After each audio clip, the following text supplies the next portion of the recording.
کہ یہ سرکار کے میلاد کا مقصد ہی ہوتا ہے اور طریقہ ہی وہ چیز میں سے پہلے گنج مراد آباد ہے، علامہ فضل الرحمن گنج مراد آبادی. گنج مراد آباد جانتے ہیں آپ لوگ؟ کانپور کے علاقے میں ایک جگہ ہے گنج مراد آباد، جہاں کے علامہ فضل الرحمن گنج مراد آبادی نقشبندیہ سلسلے کے بزرگ ہیں. ٹھیک ہے، میں میلاد پر بات کر رہا ہوں، اس واقعے سے میں میلاد بتاتا ہوں. جب اعلیٰ حضرت ایک مرتبہ گئے وہاں پر، اور لکھا ہے مورخین نے کہ غالباً ایسا ہو سکتا تھا کہ مرید ہونے کا ارادہ تھا. جب گئے علامہ فضل الرحمن گنج مراد آبادی کے پاس تو بہت ساری باتیں ہوئی تو، اور مرید نہیں ہوئے اعلیٰ حضرت. خیر، چونکہ پیری مریدی بھی مقسوم ہے لوح محفوظ میں، کون کہاں سے مرید ہوگا یہ سب بٹا ہوا ہے، یہ رزق ہے. اس سوال کو کسی نے آج اعلیٰ حضرت کہاں سے مرید نہیں ہوئے، اس کا جواب ایک بڑی خانقاہ سے دے دوں کی بات اور سمجھ میں آ جائے. سرکار عطائے رسول ہند الولی خواجہ خواجگاہ خواجہ معین الحق جب الدین اجمیری حسن چشتی رضی اللہ تعالیٰ عنہ بڑے پیر صاحب کی بارگاہ میں 57 دن رہے ہیں تقریباً. کتنے دن؟ لیکن مرید نہیں ہوئے. حالانکہ یہ بتائیں کہ بڑے پیر صاحب جیسا پیر کسی کو ملے اور مرید نہ ہو، یہ بات سمجھ میں آتی ہے. جن کے تعلق سے میرے امام کہتے ہیں کہ مرسل آئیں ولی مرسل قدسی آئیں، ملائکہ آئیں، مرسل آئیں، خود حضور آئیں، تیری آواز کی وہ محفل ہے یا غوث. بڑے پیر صاحب آپ ہماری عقل میں نہیں آ سکتے بڑے پیر صاحب کس درجے پہ ہیں. اور غریب نواز گئے لیکن مرید نہیں ہوئے. ٹھیک ہے، تو کسی نے کسی اپنے بزرگ سے، اپنے ولی سے، اپنے پیر صاحب سے پوچھا تھا کہ یہ بات سمجھ میں نہیں آتی ہے، تو جواب جو دیا وہ مجھے آپ کو یہ بات پسند آئے گی. وہ پیر صاحب نے کہا کہ دیکھو، یہ بیعت جیسے رزق بٹا ہوتا ہے کہ کون بندہ کہاں سے کمائے گا، ہے نا، ویسے ہی پیری مریدی بھی مقسوم ہے لوح محفوظ میں کہ کون کہاں سے جا کر فیض حاصل کرے گا. اس لیے جھگڑا نہیں ہونا چاہیے کہ وہ وہاں سے کیوں مرید ہو گیا، وہ وہاں سے کیوں مرید ہو گیا. ٹھیک ہے، یہ لوح محفوظ میں تقسیم ہے. تو سرکار اعلیٰ حضرت گئے گنج مراد آباد لیکن مرید نہیں ہوئے. اور جو بات ان سے ہوئی، جو مجھے بتانا تھا، وہ سن لیں محفل میلاد کے تعلق سے. بہت ساری باتیں ہوئی، علمی باتیں. پوچھا علامہ فضل الرحمن گنج مراد آبادی نے اعلیٰ حضرت سے کہ مولانا میلاد کو آپ کیا کہتے ہیں؟ فرض ہے، واجب ہے، سنت ہے، کیا ہے میلاد؟ اعلیٰ حضرت نے فرمایا کہ یہ سنت مستحبہ، مستحب ہے، بہت اچھا عمل ہے نا. بات سمجھ میں آ رہی ہے نا؟ کہا فضل الرحمن گنج مراد آبادی نے کہ نہیں سنا، میں اسے سنت سمجھتا ہوں. فضل الرحمن گنج مراد آبادی نے کہا کہ دلیل بھی مجھ سے سن لیجیے. سنیے گا دلیل کیا دیا تھا. کہا علامہ فضل الرحمن گنج مراد آبادی نے کہ مولانا، ہم میلاد میں حضور کی سیرت بیان کرتے ہیں، حضور کے کمال بیان کرتے ہیں، اور اخیر میں سلام پڑھ کے فاتحہ پڑھ کے شیرنی تقسیم کرتے ہیں. یہی نا صورت ہے. صحابہ بھی یہی کرتے تھے. حضور کا کمال اور معجزات ہم بیان کرتے ہیں. صحابہ بھی جب جنگوں میں جاتے تو حضور کے بارے میں بیان کرتے، اور ہم یہاں شیرنی بانٹتے ہیں، وہ سروں کا نذرانہ پیش کرتے ہیں. تو اس لیے یہ میلاد یہ صحابہ کا طریقہ ہے جو حضور کی موجودگی میں اسے سجایا گیا ہے. فرق اتنا ہے کہ ہم شیرنی تقسیم کرتے ہیں، وہ سر تقسیم کرتے ہیں. اس لیے مولانا اس کو میں سنت سمجھتا ہوں. اعلیٰ حضرت مسکرانے لگے کہ یہ میلاد پر عشق کی دلیل کتنی بہتر قائم کیا ہے علامہ فضل الرحمن گنج مراد آبادی نے. اس لیے ہمارے خمیر و ضمیر میں یہ بات ہونی چاہیے کہ مجلس میلاد مصطفیٰ ہر موقع سے اہتمام کریں اور سرکار کی سیرت کی باتیں سنیں اور یاد رکھیں. حضور صلی اللہ علیہ وسلم کے ولادت باسعادت کے واقعات جو صحیح واقعات ہیں، روایات صحیحہ کے مطابق اسے بیان کیا جائے، اسی کو میلاد کہتے ہیں. سرکار دنیا میں جلوگر ہوئے. کچھ موٹی موٹی باتیں میں ایک نقشہ کھینچوں گا، آپ اس کو ذرا سا نہ بھی سمجھ میں آئے تو سن لیں.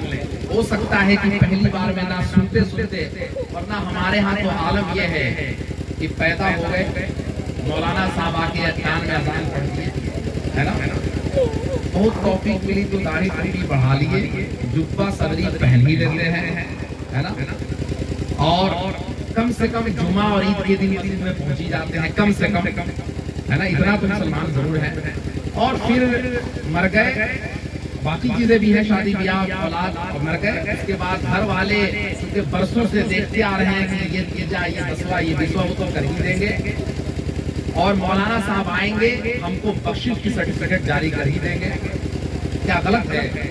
اثر کرے نہ کرے سن تو لے لے۔ اس سے علاوہ ہم سرکار کی سیرت کا تو ایک گوشہ بھی ہم نہیں جانتے۔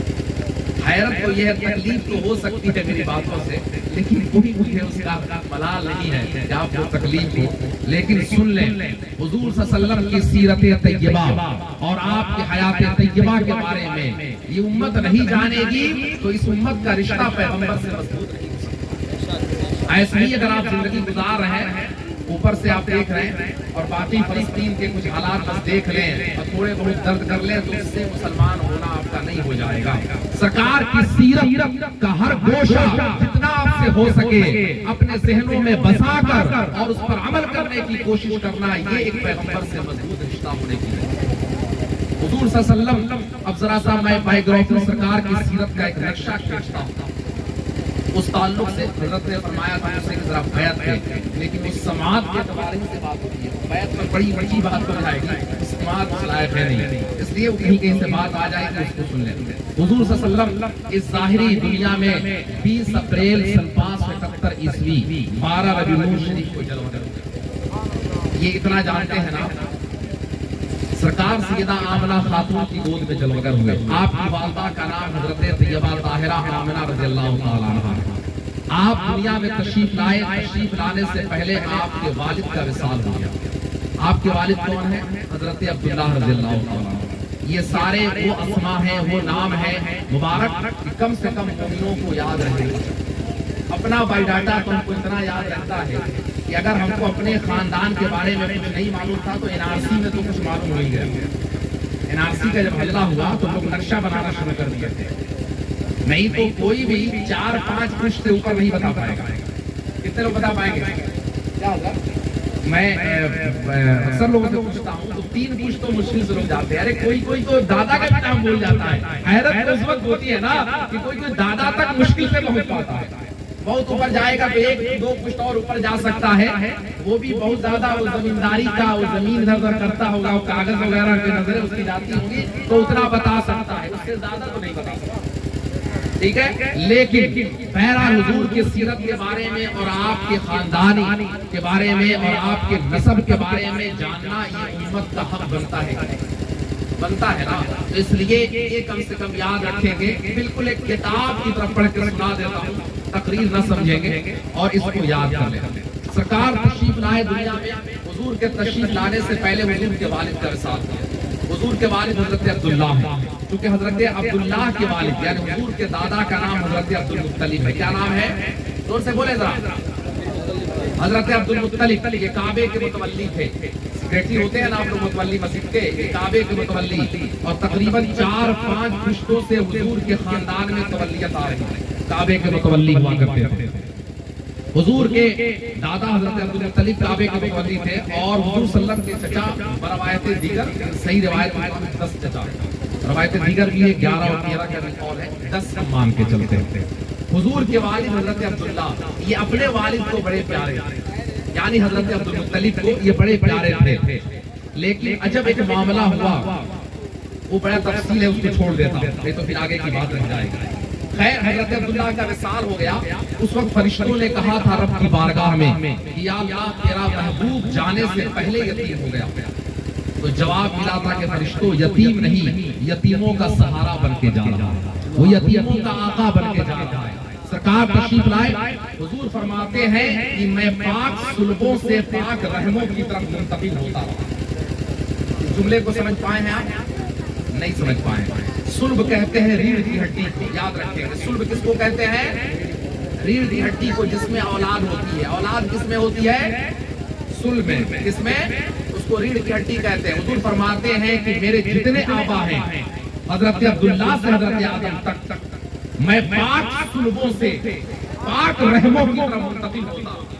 حضور فرماتے ہیں کہ میرے آبا میں کوئی مشرک نہیں ہے، کوئی بدکار نہیں ہے، کوئی شرابی زانی نہیں ہے۔ حضور فرماتے ہیں میں پاک صلبوں سے جہاں جہاں میرا نور رب نے رکھا ہے پاک صلبوں میں رکھا ہے۔ اور میں پاک رحموں کی طرف، یعنی ماں کے پیٹ میں بچہ جہاں اس کو رحم کہتے ہیں، پاک رحموں کی طرف منتقل ہوتا رہا یہاں تک کہ آمنہ کی گود میں جلوہ کرتا۔ سرکار تشریف لائے، والد کا وصال ہو چکا ہوگا، آپ حضرت آمنہ یعنی اپنی والدہ کی کفالت میں، ٹھیک ہے، یہ وقت چل رہا ہے۔ اس درمیان کے بہت سارے واقعات ہیں، میں تفصیل میں کوئی چیز نہیں بتاؤں گا، پورا نقشہ بس لائن سے دیکھوں گا کہ آپ اس کو ایک ذہن میں خاکہ کم سے کم آ جائے۔ پہلی بار میں تو بات نہیں سمجھ آئے گی، یہ بھی میں جانتا ہوں، لیکن نہیں کوئی مطلب نہیں، آپ سمجھے یا نہ سمجھے، سنیں آپ کہ سننے کے عادی بنے، اچھی باتیں بھی سننے کے عادی بنے، یہ سماعت میں یہ سب باتیں بھی جائیں، یہ کتابوں میں رہیں گی، آپ چلے جائیں گے قبر میں، نہیں، یہ سب بھی سنیں کہ کیسے آپ کو سمجھ میں آئے کہ شہادت کہے الفت میں قدم رکھنا ہے۔ لوگ آسان سمجھتے ہیں مسلمان، کہ اسلام پہنچا کیسے ہے۔ سرکار تشریف لائے، بچپن کے بہت سارے واقعات ہیں، جیسے حضرت حلیمہ کے گھر کے واقعات، کہیں آپ نے سنا ہوگا، اور حضرت آمنہ کے حضرت عبدالمطلب نے کچھ فرمایا، بچپن کے بہت سارے میلاد کے تعلق سے واقعات ہیں۔ خیر حضور صلی اللہ علیہ وسلم 6 سال کے ہوئے آپ کی والدہ کا وصال کیا۔ وصال کہاں ہوا تھا؟ حضور صلی اللہ علیہ وسلم کی والدہ حضرت آمنہ حضور کو لے کر حضور کے والد کے ننیحال کہاں گئی تھی؟ مدینہ شریف۔ مدینہ شریف میں پہلے سے رشتہ داریاں تھیں، اور وہیں پر سے لوٹ رہی تھی حضرت آمنہ، تو ابوا کی پہاڑی پر، جس میں صرف حضرت آمنہ کے ساتھ ایک خاتون، ایک باندی ام ایمن تھی، اور کوئی نہیں تھی۔ سرکار کی والدہ کا وصال ہوا، اور حضور کو 6 سال کے ہیں، حضور کو حضرت ام ایمن کے حوالے کر دیا۔ والدہ نے کہا کہ لے جا کر ان کو دادا کو پہنچا دیا، اور اس وقت کچھ اشعار کہے تھے حضرت آمنہ نے، جس کو ابن کثیر نے لکھا ہے، کہا تھا آمنہ نے کہ یا اللہ، ان کے آنے سے پہلے والد بھی چلے گئے، اور میری ہر باپ ماں کی خواہش ہوتی ہے کہ میرے بیٹے کا جب عروج کا زمانہ آئے تو میں اپنی آنکھوں سے دیکھوں، مجھے بھی ان کی پیشانی میں جو نور چمک رہا ہے، جو روشنی ہے، میں چاہتی تھی کہ جب ان کا دبدبہ آئے دنیا میں، ان کی شوکت لوگ ان کی اتباع کریں تو میں بھی دیکھوں، لیکن آج میں بھی جا رہا ہوں، اب ان کا محافظ تو ہے۔ حضرت آمنہ نے کچھ اشعار کہے تھے، اور حضرت ام ایمن کے حوالے کر دیا۔ ام ایمن لا کے حضور کو حضرت عبدالمطلب کے ہاں پہنچا دیا۔ 6 سال میں والدہ کا وصال ہو گیا، آپ دادا کی کفالت میں رہے۔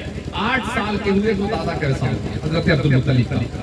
کعبے کے متولی تھے اور بڑی شان کے مالک تھے، بڑی شخصیت تھے حضرت عبدالمطلب، بہت بڑی شخصیت تھی۔ خیر آپ کا وصال ہوا، حضور چچا کی کفالت میں گئے، ابو طالب کے۔ حضور صلی اللہ علیہ وسلم کے 10 چچا ہیں بروایت دیگر، جس میں 2 ایمان لائے ہیں صحیح روایت کے مطابق، سیدنا امیر حمزہ، سیدنا عباس، صحیح روایت کے مطابق۔ اب یہ زمانہ تھوڑا سا لمبا گزرا ہے، اس میں چونکہ بچپن کے واقعات بھی بہت طویل ہیں، جوانی کے واقعات بھی، سرکار کے بہت سارے واقعات ہیں۔ 25 سال کے حضور ہوئے جب حضور کا پہلا نکاح سیدہ خدیجہ کبریٰ سے، اس کی وجہ کیا بنی؟ حضور صلی اللہ علیہ وسلم ملک شام سفر تجارت پر گئے ہوئے تھے۔ سرکار نے ملک شام کا سفر تجارت کے سلسلے میں 2 مرتبہ کیا ہے، اس کو نوٹ کریں۔ پہلی مرتبہ بچپنے میں چچا کے ساتھ، جب راستے میں ایک عیسائی راہب نے بتایا تھا کہ ان کی پیشانی میں وہ ساری چیزیں ہمیں نظر آ رہی ہیں، جس سے ظاہر ہوتا ہے کہ آخری نبی ہونے والے۔ یہ پہلی مرتبہ سفر تھا بچپن میں، اور دوسرا سفر ہوا ہے حضور کا ان کے ساتھ، یہ حضرت خدیجہ نے اپنے غلام میسرہ کو ساتھ میں بھیجا تھا۔ 25 سال سے 24 سال کے درمیان میں سفر ہے۔ سرکار ملک شام سفر پہ جاتے ہیں، کیونکہ سیریا بڑی منڈی تھی اور وہاں تجارت کے سلسلے میں لوگ جایا کرتے۔ سرکار گئے، اور جب ملک شام سفر سے لوٹے تو کاروبار میں بڑی برکت ہوئی، جس سے خدیجہ نے نکاح کا پیغام حضور کو بھجوایا اپنے سہیلی کے ذریعے، اور حضور سے نکاح ہوا۔ یہ 25 سال کا ہے۔ اس درمیان کی بہت سارے واقعات ہیں، لیکن میں ذرا اعلان نبوت کے بعد چلتا ہوں۔ حضور نے نبوت کا اعلان کب فرمایا ہے؟ کتنے برس میں معلوم ہے؟ ارے تو معلوم ہوگا آپ کو، 40 برس میں۔ یہ تو کچھ معلوم بھی ہوتا ہے تو آپ نہیں بولتے 40 برس میں نا، لیکن ذہن میں کبھی یہ چور نہ آئے کہ 40 برس کے بعد نبوت ملی ہے، نہیں۔ کنتو نبی و آدم بین الروح والجسد، میں اس وقت بھی نبی تھا جب آدم علیہ السلام روح و جسم کے درمیان۔ سرکار نبی بہت پہلے سے ہیں، آپ نے اعلان فرمایا ہے 40 برس کے بعد۔ اس پر بہت سارے شواہدات اور دلائل موجود ہیں۔ بہرکیف 25 سال میں یہ پہلا نکاح سیدہ خدیجہ سے حضور کا ہوا۔ خدیجہ الکبریٰ رضی اللہ تعالی عنہا، یہ مومنوں کی ماں، سیدہ طیبہ طاہرہ، سیدہ خدیجہ کے بارے میں آپ بھی پڑھیں اور اپنے بیٹیوں کو، ماں بہنوں کو بتائیں، چونکہ خدیجہ کے بغیر کربلا کی تاریخ مکمل نہیں ہو سکتی۔ نہیں ہو سکتی ہے نا، ارے امام حسین کی نانی ہے نا۔ اور سن لیں، جب تک خدیجہ حضور کے ساتھ رہی ہیں حضور نے دوسرا نکاح نہیں فرمایا، اور یہی قانون سیدہ خدیجہ کی بیٹی سیدہ فاطمہ کے لیے تھا۔ جب تک سیدہ فاطمہ رہی ہیں مولا نے دوسرا نکاح نہیں فرمایا، اور سیدہ خدیجہ حضور کے ساتھ تقریباً 25 سال رہی۔ بڑی قربانیاں خدیجہ کی ہیں، بلکہ ایک روایت میں بتاتی ہے، بخاری کی روایت ہے کہ سیدہ طیبہ طاہرہ سیدہ عائشہ صدیقہ بنت صدیق، سیدہ عائشہ بھی حضور کے نکاح میں ہے، ہم مومنوں کی ماں ہیں، اور شان بہت بلند ہے۔ سیدہ عائشہ کی شان کتنی بلند ہے کہ سیدہ عائشہ خود کہتی ہیں کہ دنیا والوں مجھے حیرت سے دیکھو کہ جب حضرت موسیٰ پہ الزام لگے تو پتھر نے گواہی دی، جب حضرت مریم پہ الزام لگے تو نبی نے گواہی دی، اور جب مجھ پہ الزام لگے تو رب کا قرآن نازل ہو جائے۔ یہ اللہ کی کائنات میں عائشہ کے سوا کوئی دوسرا نہیں ہے جس کی صفائی میں طہارت میں قرآن کی 18 آیتیں ہیں۔ قرآن کی سورہ نور کی 18 آیتیں عائشہ کی صفائی میں اور برات میں نازل ہوئی ہے، جس کا نقشہ بریلی کے تاجدار لکھنے چاہے کہ بنت صدیق آرام جانے نبی، اس حریم برات پہ لاکھوں سلام، یعنی سورہ نور ہے جن کی گواہ، ان کی پر نور صورت پہ لاکھوں سلام۔ سیدہ عائشہ کی شان بلند ہے۔ سیدہ عائشہ نے ایک مرتبہ پوچھا یا رسول اللہ، ہم میں کوئی کمی ہے کہ اس بوڑھی قریش کا اتنا تذکرہ ہم کرتے ہیں؟ کیونکہ حضرت عائشہ کا حضرت خدیجہ کا رشتہ کیا ہے یہ سمجھ سکتے ہیں نا، بڑا باریک رشتہ ہوتا ہے۔ حضور خدیجہ کو بہت یاد کرتے تھے اور بڑا تذکرہ کرتے تھے، تو حضرت عائشہ نے پوچھ لیا یا رسول اللہ، ہم میں کوئی کمی ہے کسی اعتبار سے، ہم جوان ہر اعتبار سے ہمیں، تو کیا خدیجہ اس بوڑھی قریش کا اتنا تذکرہ آپ کرتے ہیں؟ اس نے فرمایا کہ نہیں، عائشہ خدیجہ کی قربانیاں میرے ساتھ ہیں، خدیجہ کی بڑی قربانیاں ہیں، اس لیے میں ان کو یاد بہت زیادہ کرتا ہوں۔ بلکہ ایک بخاری ہی کی روایت ہے کہ حضرت خدیجہ کی بہن تھی حضرت حالہ، کیا نام تھا؟ حالہ، جو حضور کے سالی لگے رشتے میں، اور حالہ ہی کے بیٹے تھے عاص بن ربیع، جن سے حضور نے اپنی بڑی بیٹی سیدہ زینب کا نکاح کیا۔ تو بخاری کی روایت ہے کہ ایک مرتبہ حالہ بہت دن تک زندہ تھی، تو وہ آئی سرکار سے ملنے کے لیے، دروازے پہ دستک ہوئے، سرکار تیزی میں اٹھ کے دروازہ کھولے ہوئے، بولے آؤ آؤ حالہ، تمہارے آہٹ سے اور تمہارے انداز سے مجھے خدیجہ کی یاد آئی۔ بخاری کی روایت ہے سرکار اتنا خدیجہ کو یاد فرماتے، حالانکہ جب نکاح میں آئی ہیں تو 40 سال کی تھی نا، سرکار 25 سال کے ہیں، یہ دنیا کے لیے پیغام ہے، اور وہ بھی 2 شادی پہلے ہو چکی تھی سیدہ خدیجہ، ہے نا، بیوہ تھی، اور یہ سرکار کے نکاح میں آئی ہیں۔ اب یہ 25 سال سے 40 سال کا زمانہ، یہ بڑا سینسٹیو زمانہ گزرا ہے، سرکار اس میں بڑے غور و فکر کیا کرتے تھے کہ حالات کیسے چینج کرنے ہیں، امت کے سامنے دعوت کیسے پیش کرنا، ان تمام چیزوں میں حضور غور فرماتے تھے۔ یہ وقت گزرتا گیا، اس درمیان کے بھی بہت سارے واقعات میں روک دیتا ہوں، نبوت کے اعلان کو پہنچتا ہوں۔ 40 سال کا وقت جب گزرا ہے تو سرکار حرا کی پہاڑی میں ہے۔ آپ لوگوں میں سے محفل میں سے غار حرا میں کوئی گیا ہے؟ ماشاءاللہ، اللہ برکت دے۔ ہر مومن کو، ہر سنی جنتی کو مرنے سے پہلے اللہ تبارک و تعالی اپنے ماتھے کی آنکھوں سے حرمین طیبین زادہم اللہ شرفا و تعظیما کی زیارت ہے نا۔ حضرت حضرت سے آپ ذرا پوچھیں اور بزرگوں سے پوچھیں کہ وہ زیارتیں کیسی تھی۔ خیر، حرا کی پہاڑی آپ دیکھ رہے ہیں، بالکل غار حرا کے سامنے کعبہ شریف ہے، ابھی تو عمارتیں بن گئی ہیں، غار حرا سے کعبہ ڈائریکٹ نظر آتا ہے، سرکار اسی سے کعبے کو دیکھ دیکھ کر عبادت فرماتے تھے۔ حضور اسی حرا کی پہاڑی میں ہیں، اور سید الملائکہ سیدنا جبریل قرآن کی آیت اقرا بسم ربک الذی کے نزول نازل، یہ تو تاریخ معلوم ہے۔ اب جب نازل ہوئے سرکار پہ پہلی وحی آئی ہے، تھوڑی کیفیت حضور کی بدلی ہے، کیفیت بدلی ہے کہ حضور پر ایک گھبراہٹ، سرکار فرماتے ہیں کہ میں خدیجہ کے پاس آیا اور کہا زملونی، خدیجہ مجھے کمبل اڑاؤ، چادر اڑاؤ، دیکھو میری کیفیت عجب ہے، اور بتایا سرکار نے، تو حضرت خدیجہ اپنے چچا زاد ورقہ بن نوفل کے پاس لے گئے کہ ذرا دیکھیں تو وہ توریت کے بڑے عالم نصرانی ہو گئے تھے، کہ دیکھیں تو یہ کیا کہہ رہے ہیں۔ تو سرکار سے سب کچھ پوچھا انہوں نے، اور پچھلی کتابوں کو پڑھے ہوئے تھے، حضور نے بتایا کہ وہ ایسا فرشتہ آیا، اس نے یہ کہا، انہوں نے کہا کہ آپ اس کو چھپائے رہیں، اور کاش میں آپ کے اعلان کے زمانے میں ہوتا تو میں آپ پر ایمان لاتا، لیکن افسوس میں اس وقت رہوں گا نہیں جب آپ کی امت آپ کو مکے سے نکالے گا۔ آپ نے فرمایا لوگ مکے سے نکالیں گا؟ ہاں، آپ کو مکے سے نکالیں گے. بس آپ نے جو کچھ بتایا ہے میں نے سمجھ لیا, اب صبر کے لیے تیار ہو جائیے. اب آپ کو مکے میں کتنا برداشت کرنا ہے اس کو میں بیان نہیں کر سکتا. اب تیار ہو جائیے. اب آپ حق کا اعلان شروع تو کیجئے, اور پھر دیکھیے کہ جو لوگ صادق الوعد الامین کہتے ہیں اب دشمنی کے کس درجے تک وہ لوگ جا رہے ہیں. انہوں نے کہا سرکار پر یہ سب وہی آئی ہے, اور حضور نے اب خاموش تبلیغ فرمایا. 3 سال تک خاموش تبلیغ حضور کرتے رہے. کتنے سال؟ 3 سال, جس میں بہت مختصر لوگ. عورتوں میں سب سے پہلے سیدہ خدیجہ, مردوں میں آزاد مردوں میں سیدہ ابوبکر صدیق, بچوں میں مولا کائنات, اور غلاموں میں زید بن حارثہ اسلام کے دعوت دیتے ہیں. بڑی خاموش تبلیغ ہو رہی ہے. 3 سال کے بعد اس آیت کا نزول ہو گیا وَأَنذِرْ عَشِيرَتَكَ الْأَقْرَبِينَ. پیارے اب اپنے گھر والوں کو ذرا اللہ کے عذاب سے ڈرائیے, اپنے قرابت داروں کو ذرا اسلام پہنچائیے. سرکار صفا کی چوٹی پہ کھڑے ہو کے اور اپنے قرابت داروں کو, حضور نے قریش کے لوگوں کو بلا کے پوچھا تھا کہ بتاؤ میں کون ہوں. لوگوں نے کہا محمد ابن عبداللہ ہیں صلی اللہ علیہ وآلہ وسلم. آپ صادق الوعد الامین ہیں, آپ جھوٹ نہیں بولتے ہیں, آپ برائیوں کو ہاتھ نہیں لگاتے ہیں. حضور نے فرمایا کہ میں سچا ہوں. اگر میں تم سے کہوں کہ اس پہاڑ کے پیچھے ایک فوج آ رہی ہے تمہیں مارنے کے لیے, حالانکہ تم دیکھ نہیں رہے ہو, تو میرے کہنے سے مان لو گے؟ لوگوں نے کہا مان لیں گے, آپ کبھی جھوٹ نہیں بولتے. حضور نے فرمایا میں سچا ہوں, اب میری سچی آواز سنو, اللہ ایک ہے, اس کے سوا کسی کی عبادت نہیں کی جائے.